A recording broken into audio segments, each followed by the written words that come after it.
nerves, his will, against that hideous, paralyzing torpor, the struggle of a dying man against death, the struggle of life against extinction. And the sight was one of infinite sadness. "He is suffering," muttered Waldemar. "Or at least he is pretending to suffer," declared the Emperor, "and pretending very cleverly at that. What an actor!" Lupin stammered: "An injection, doctor, an injection of caffeine at once." "May I, Sire?" asked the doctor. "Certainly. Until 12 o'clock, do all that he asks. He has my promise." "How many minutes before 12 o'clock?" asked Lupin. 40, said somebody. 40? I shall do it. I am sure to do it. I've got to do it." He took his head in his two hands. "Oh, if I had my brain, the real brain, the brain that thinks, it would be a matter of a second. There's only one dark spot left. But I cannot. My thoughts escape me. I can't grasp it. It's awful." His shoulders shook. Was he crying? They heard him repeating: 8:13. 8:13. And in a lower voice: 8:13. An 8, a 1, a 3. Yes, of course. But why? That's not enough. The Emperor muttered: "He impresses me. I find it difficult to believe that a man can play a part like that." 11:30 struck. 11:45. Lupin remained motionless, with his fists glued to his temples. The Emperor waited, with his eyes fixed on a chronometer which Waldemar held in his hand. 10 minutes more.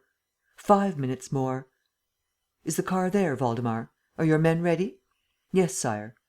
"Is that watch of yours a repeater, Waldemar?" "Yes, Sire." "At the last stroke of 12, then." "But at the last stroke of 12, Waldemar." There was really something tragic about the scene, that sort of grandeur and solemnity which the hours assume at the approach of a possible miracle, when it seems as though the voice of fate itself were about to find utterance. The Emperor did not conceal his anguish. This fantastic adventurer who was called Arsène Lupin and whose amazing life he knew, this man troubled him; and although he was resolved to make an end of all this dubious story, he could not help waiting and hoping. 2 minutes more. 1 minute more. Then they counted by seconds. Lupin seemed asleep. "Come, get ready," said the Emperor to the count. The count went up to Lupin and placed his hand on his shoulder.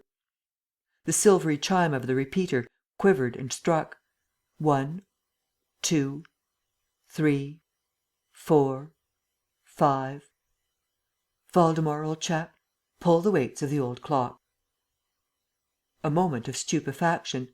It was Lupin's voice, speaking very calmly. Waldemar, annoyed at the familiarity of the address, shrugged his shoulders. "Do as he says, Waldemar," said the Emperor. "Yes, do as I say, my dear count," echoed Lupin, recovering his powers of chaff. "You know the ropes so well. All you have to do is to pull those of the clock, in turns: 1, 2. Capital. That's how they used to wind it up, in the old days." The pendulum, in fact, was started; and they heard its regular ticking. "Now the hands," said Lupin. "Set them at a little before 12. Don't move. Let me." He rose and walked to the face of the clock, standing 2 feet away, at most, with his eyes fixed, with every nerve attentive. The 12 strokes sounded. 12 heavy, deep strokes. A long silence. Nothing happened. Nevertheless, the Emperor waited, as though he were sure that something was going to happen; and Waldemar did not move, stood with wide open eyes. Lupin, who had stooped over the clock face, now drew himself up, muttering: "That's it. I have it." He went back to his chair and commanded: "Waldemar, set the hands at 2 minutes to 12 again.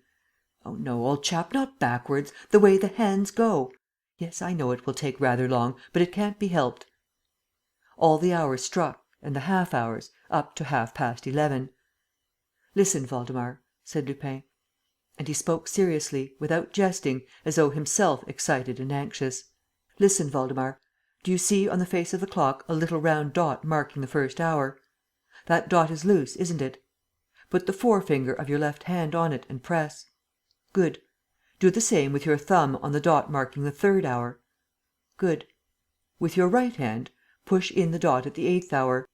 Good, thank you. Go and sit down, my dear fellow." The minute hand shifted, moved to the 12th dot and the clock struck again. Lupin was silent and very white.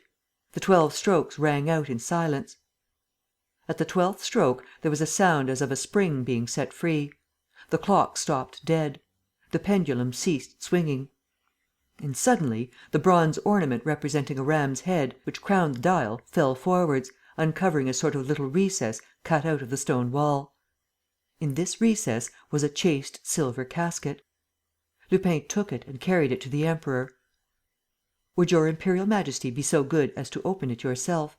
The letters which you instructed me to look for are inside." The Emperor raised the lid and seemed greatly astonished. The casket was empty. The casket was empty. It was an enormous, unforeseen sensation.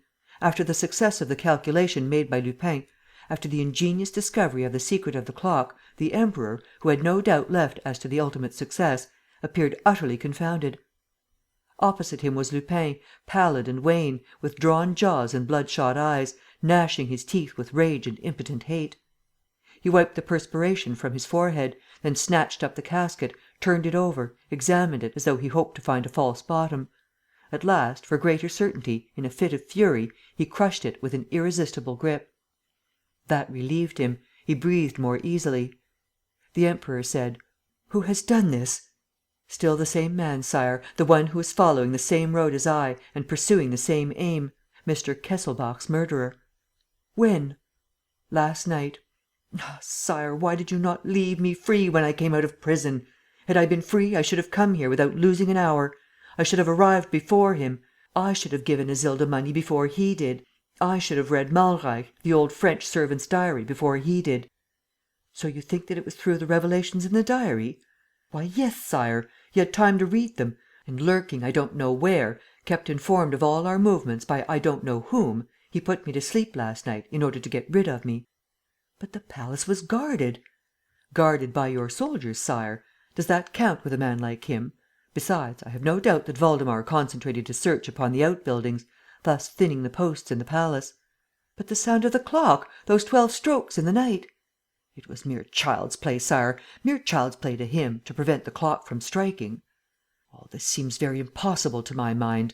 It all seems monstrous clear to mine, Sire. If it were possible to feel in every one of your soldiers' pockets here and now, or to know how much money they will each of them spend during the next 12 months, we should be sure to find 2 or 3 who are, at this moment, in possession of a few bank notes, French bank notes, of course."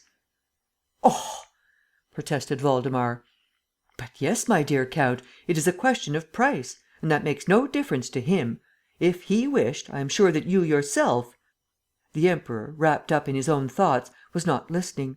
He walked across the room from left to right and right to left, then beckoned to one of the officers standing in the gallery: "My car. And tell them to get ready. We're starting." He stopped, watched Lupin for a moment and, going up to the count: "You too, Waldemar, be off. Straight to Paris, without a break." Lupin pricked up his ears. He heard Waldemar reply: "I should like to have a dozen additional guards. With that devil of a man. Take them. And look sharp. You must get there to night." Lupin stamped his foot violently on the floor: "Well, no, Sire! No, no, no! It shan't be! I swear it shan't! No, no, never!" "What do you mean?" "And the letters, Sire? The stolen letters?" "Upon my word!" "So!" cried Lupin, indignantly folding his arms. "So Your Imperial Majesty gives up the struggle? You look upon the defeat as irretrievable? You declare yourself beaten? Well, I do not, Sire. I have begun and I mean to finish." The Emperor smiled at this display of mettle: "I do not give up, but my police will set to work." Lupin burst out laughing. "Excuse me, Sire.